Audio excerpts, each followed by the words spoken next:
A lot of y'all wonder Up why on y'all lonely, don't Sophisticated nobody Mom. want to be around you, don't no man want to stick around, don't nobody want to be your friend, nobody wants to invite you anywhere, because a lot of the times your behind might be a terror to deal with and you the only person that don't realize it. It's because you're freaking nasty. So you need to have some self-awareness on how you come across to other people, what you are doing to other people, and how you are acting to other people. Because while you think everybody want to be you and everybody like you, they probably want to stay away from your behind. Just saying. Dedication, preservation, take a look inside, do your salvation, do every good work, it takes patience, like a butterfly, transformation. What is up, guys? Sophia here, and I am back with another video. It is time for my series for the month, in which I'm talking about some topics for your personal healing.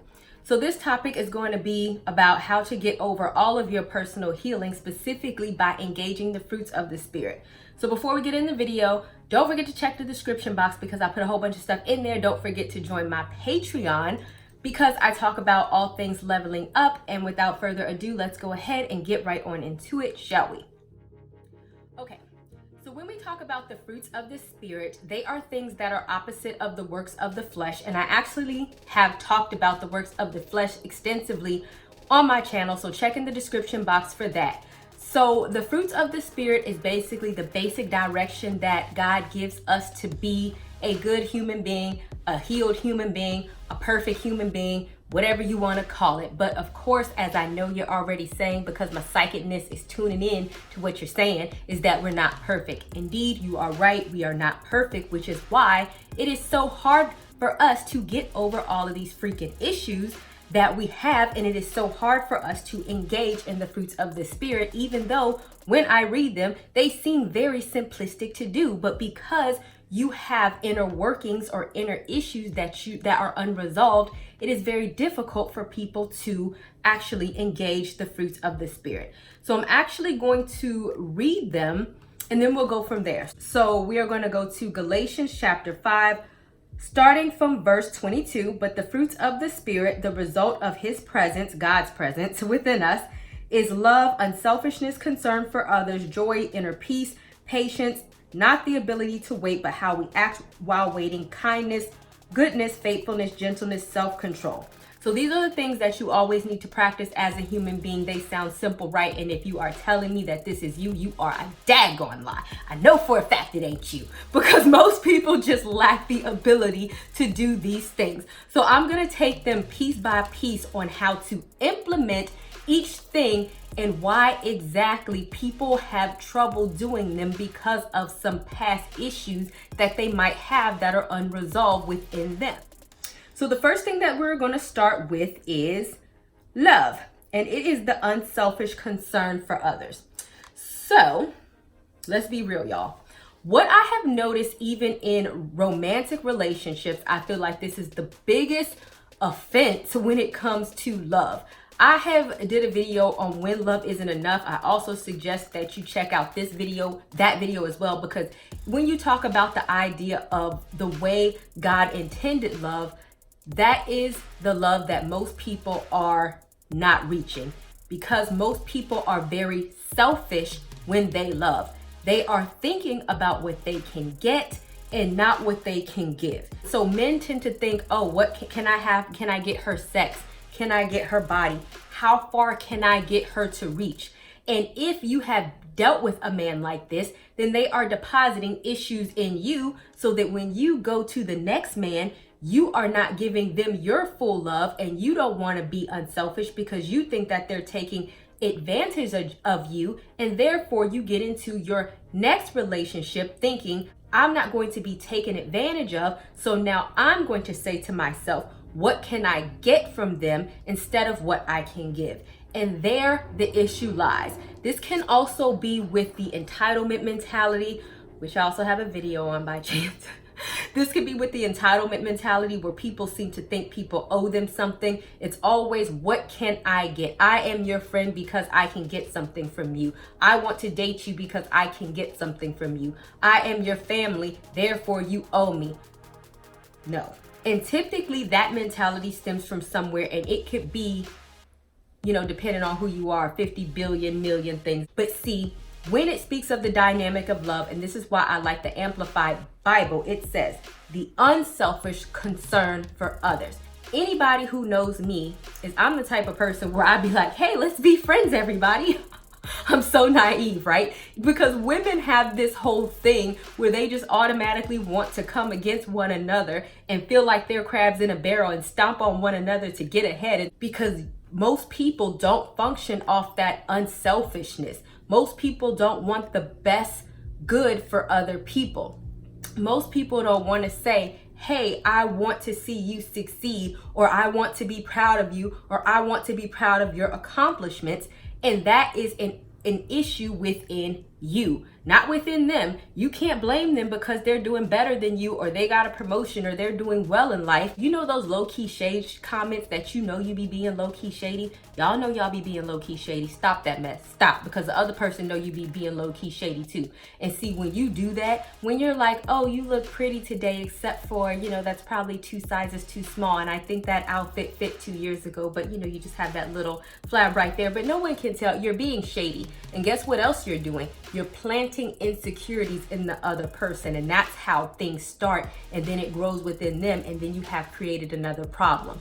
So whenever you interact with anybody, practice unselfish love, practice giving compliments, practice just being a freaking good person, practice being nice. Why not? What do you have to lose? And if you feel like you can't do that, then you have an unhealed area that you need to figure out where that stemmed from, because there is no reason why you feel that you have to put down other people, or you don't want the best for other people because you feel that means not wanting the best for yourself. The second one that we're going to get into is joy.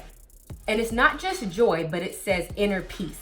A lot of people, when they have the unresolved healing, is that they seek peace in outward people.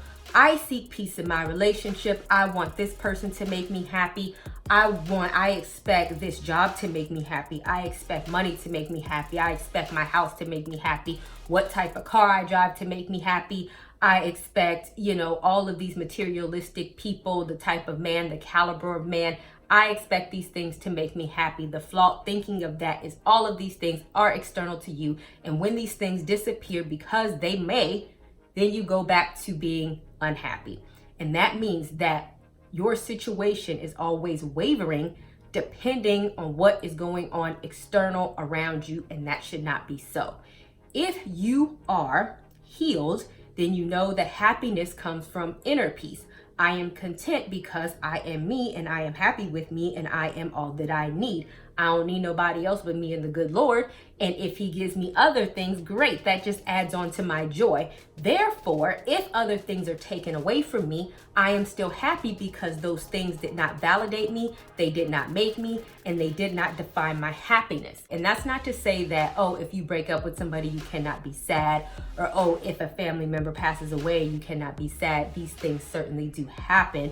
Don't get me wrong, we're not robots. You can feel emotion, yes, but you also have to understand not to allow those specific situations to define the rest of your life. Like, I know that you have seen women who have broken up with somebody 10 freaking years ago. That person has now moved on and is married to somebody else with 2 freaking kids, and they're still talking about how they lost the love of their life, and they're still depressed about it. It's like, move on, for goodness sake. You can't rest all of your hopes and dreams and external happiness into somebody else. That joy should come from within. So the next thing is patience, but not just the ability to wait, but how we act while we're waiting. So I am an impatient person in general. That is something that I have to wait on. So a lot of the times where people lack patience is that, oh, when am I getting married? When am I going to have a relationship? When am I going to make more money? When am I going to have the life that I want? When is the everything that I've been working for going to pay off? When, God, what, right? And so what that signifies is that you have a lack of trust when it comes to God, because if God says that he is going to give you, then you have to trust and have inner peace until that thing happens. Because what did I just say? Your happiness is not defined on external things. Your happiness should not be defined on what it is you are waiting for. You should just be happy just because you are you. And the thing that you are waiting for, when it comes, should add on to your already happy life. But I also want to get into the how you act while you are waiting. This is your everyday thing. How many of y'all can be sitting in the freaking McDonald's drive-thru or sitting at a restaurant and y'all are getting all bent up out of shape, acting some type of stupid just because your waitress is taking a long time to deliver your food? It's just not that serious, y'all. Because you got to think, we are living in an instantaneous society where we don't get what we want when we want it. We just want to flip out. And it's just not that serious. And that's something that we have to control, because once again, that's an entitlement mentality. 20 years ago, they didn't have the benefits to have what we have. Oh, my Uber is running 2 minutes behind. I'm going to flip out and cuss the man out when he comes. Are we being for real? Like, you need to practice patience and also how you act. Because if you act that way with some random person that you don't even know over some food or Uber driver, then how do you act on your everyday life? How are you going to act in your relationships? How do you act with your family? How do you act with other people? There are a lot of unself-aware people walking around in the world wondering why people don't like their freaking behinds or don't want to be around them, because they just don't know how to act. Every time somebody don't give them what they want, they ready to pop off, and then you wonder why nobody wants to be around you, because you lack the self-awareness to reflect on the type of person you are and how you act towards other people, and you think it's everybody else's problem when really it's you. So it's like, sometimes you just have to practice patience. And true story, I remember God tested me in this area one day. I think I was at like Church's Chicken or something, Popeyes. I don't know. It was something. This was a few years back. And so I went to go get some chicken, and he was like, what do you want? And I said, oh, I want, I don't know, breast and like some crispy, extra crispy. He was like, we don't have that. I was like, okay, can I get original? He was like, fine, what pieces do you want? I was like, can I have dark meat? He was like, we're all out of dark meat. I was like, okay, can I have white meat?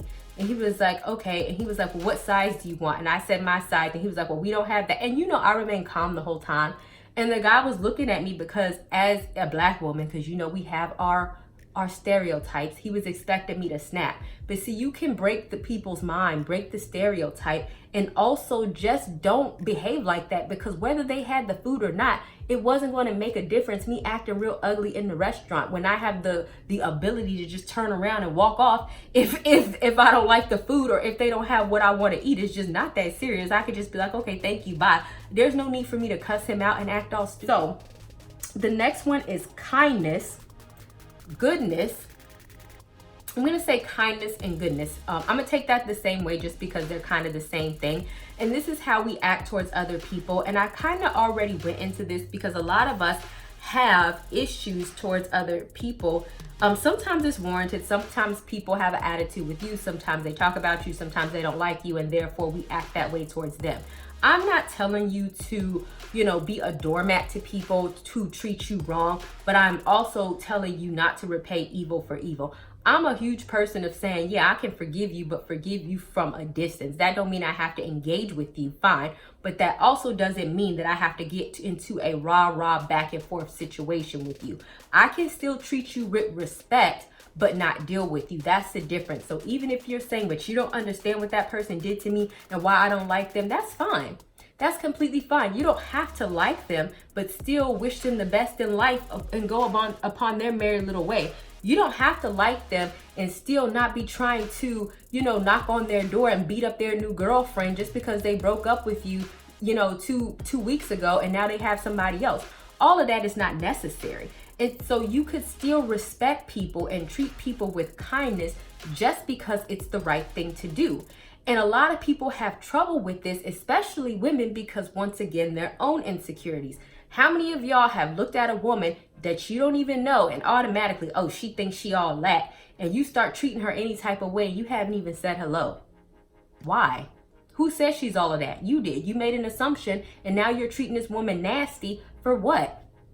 And so what difference does it make if you just try to be like a normal person, be nice, and if by chance that person is nasty to you, you can choose to disengage, but certainly choose not to retaliate or act in anger or start backstabbing and lying on folks and doing the absolute most, trying to bully them and social media bullying them and clapping back and getting your sister to go over their house and y'all jumping them together. Like, come on now, that's stupid. And as a child of God, you certainly should not be acting like that. So it's like a lot of y'all wonder why y'all don't have inner peace. It's because y'all are not doing the things required to get inner peace. You don't want to put some of your ways and your angry ways and your worldly ways down to the wayside in order to get inner peace. And instead, you want to clap back and get the temporary satisfaction of doing what you want to do to other people because it makes you feel good in the moment. And then you don't wonder why you don't have the blessings that God has for you, the man that God has for you, when you don't even know how to speak to people. Come on now. And so the next one is faithfulness. And that's just really having faithfulness in God, because a lot of us do tend to get weary, especially as time goes by and we want a specific thing. We want to, and like I said, for women, that's, oh, we want to get married. We want to have children. We want life to change. And then as it doesn't happen, then we tend to get depressed. We tend to get weary. We tend to get upset. We tend to victimize ourselves. We tend to blame other people. And sometimes it just really does require the blind faith in believing that God is going to do what he says he's going to do, simply because he says he's going to do it, point blank, period. That is it. And to always remain content, patient, and how we act while waiting is having the joy and inner peace while we're waiting. And then that's it. Instead of acting all ugly and blaming God for what you're not getting, thinking that God has some personal vendetta against you because you're not getting what you want right there and then, and you're blaming everybody under the sun about what you're not getting, and now you're mad because once again you have disrupted your inner peace because of what you feel God is not doing for you when God don't work for you. So the next one that I'm going to mention is self-control. And this is another one that most people lack. And I am a huge proponent of self-control because it is so difficult for people to do. So when it comes to self-control, that is if somebody says something crazy to you. I don't believe in being a robot. I certainly believe in, articulating yourself well. I don't believe in just letting people talk to me any type of way. But the way in which I respond back does not have to be disrespectful. I can articulate myself well and also let you know, don't try it again, okay? Not trying to be funny, Lord. But you have to know that there's a fine balance between, hi, thank you for saying that, however, with love. And there's another thing between, man, I'm gonna cut you with my knife. These are two different things. One lacks self-control and one is setting boundaries. So you have to know how to control your anger. You have to know how not to just jump crazy or jump stupid or embarrass yourself just because you lack emotional regulation. You are the individual in control of all of this. You should be able to control what the freak is going on in your head, and you should not be able to get arrested just because you want to fight, or just because you want to cuss out your boss, or just because you want to stab somebody. Like, none of that should be happening in the real world. All of this is because you lack self-control. If you are jealous of somebody and you do something stupid like smack them in the face, you lack self-control. If you see somebody that your boyfriend cheated on you with and you go up to her and you start yelling at her, you lack self-control. If you see somebody on social media post a celebration that they have a child and you're mad because you don't have children and you call their baby ugly, you lack self-control. All of these are internal things within you that you need to control that all start with now. The last thing that I'm actually going to mention from Galatians chapter 5, and I'm actually going to go down to verse 25, because I feel like, in 26, because I feel like this kind of sums up everything. So it talks about how you should act with personal integrity, with godly character, with moral courage, and conduct empowered by the Holy Spirit. We must not be conceited, challenging, or provoking one another, or envying one another. So really it sums it up in that. So when you talk about personal integrity, what are you doing? And I talked about this in another video, in the sense that I really try not to lie. I'm not going to say I don't ever lie, because maybe I do and I just don't realize it. But every day I really do try not to lie. And behind that is I try not to do anything in which I have to lie about. So you always have to start to change your behavior where you are acting within integrity. If you read the story of Daniel, it specifically talks about how his enemies tried to come against him, but they couldn't, because he had morals and he had integrity, so they could not find anything about him to come against. That's the type of person that you need to be. If you're not lying, if you're not rude, if you're not jealous, if you're not fighting anybody, if you are not trying to backstab and come up with these schemes against people and doing the most, then guess what? You will be a lot more peaceful. Does it sound super fun to some people to say, oh, we're all going for this promotion, but we don't want her to get it. Let's all scheme against her and bully her so that she quits so that you can get the promotion?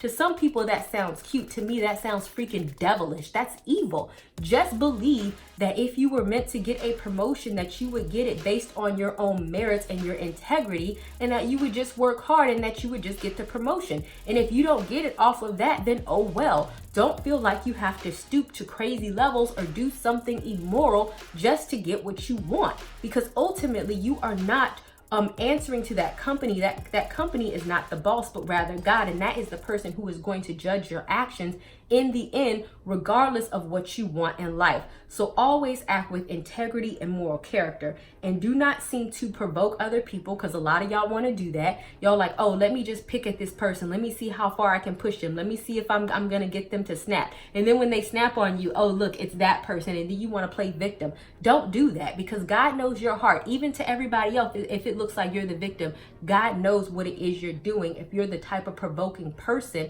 that does that to other people in order to get them to snap back at you, so you can be like, oh, I told you they was crazy, knowing good and well you was doing a whole bunch of stuff behind the scenes just to provoke that person. Don't do that. And once again, do not become conceited, and that becomes arrogance. And even thinking that you're better than other people. You know, there's nothing wrong with having self-esteem. I encourage you to have self-esteem. You should believe that you're pretty. You should believe that you're smart. You should believe that you're nice. But guess what? When you look at another female, you should also believe the same about her, because that is the whole unselfish love that you have for other people. So you should believe the best about yourself. You should believe the same about other people. And what you should not do is elevate yourself above other people because of your looks, because of how smart you think you are, and because of who you think you are. Even if they don't know it, they're still God's children, and so you should treat them as such. Never get so high and mighty on your high horse that you start to think that you're better than somebody else, because God will humble your behind real quick and you will get your feelings hurt. Trust and believe God have a good way of doing that, because you can't be out here representing God thinking that you better than his other kids, and you're supposed to go out representing his face and showing people the way, and you have the nerve to sit up here and be arrogant. Come on now. And so it's like a lot of these behaviors we have to stop, and a lot of these behaviors keep us from healing and getting God's best, especially in relationships, in careers, in friendships. A lot of y'all wonder why y'all lonely. Don't nobody want to be around you. Don't no man want to stick around. Don't nobody want to be your friend. Nobody wants to invite you anywhere, because a lot of the times your behind might be a terror to deal with, and you're the only person that don't realize it. It's because you're freaking nasty. So you need to have some self-awareness on how you come across to other people, what you are doing to other people, and how you are acting to other people. Because while you think everybody wants to be you and everybody like you, they probably want to stay away from your behind. Just saying. All right, guys, it's been so real. So tell me what you think about the fruits of the Spirit. Tell me if you have been able to do them, if you struggle with any of these areas. And that's about it. So I will see you guys another day, another time. Bye, y'all.